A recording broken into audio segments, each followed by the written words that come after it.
হৃদয়টা যেন সবসময় মসজিদের সাথে লেগে থাকে। আল্লাহর হাবিব সাল্লাল্লাহু আলাইহি ওয়াসাল্লাম বললেন, সাবআতুন ইউযিল্লুহুমুল্লাহু ফি যিল্লি ইয়াওমা লা যিল্লা ইল্লা যিল্লু।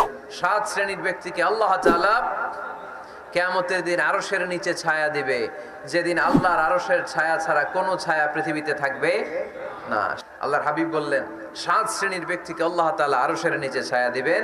এর মধ্যে 1 শ্রেণীর ব্যক্তি রাজুলুন কলবুহু মুআল্লাকুন বিল মাসাজিদ, ওই ব্যক্তি যার হৃদয়টা সব সময় আল্লাহর মসজিদের সাথে লেগে থাকে।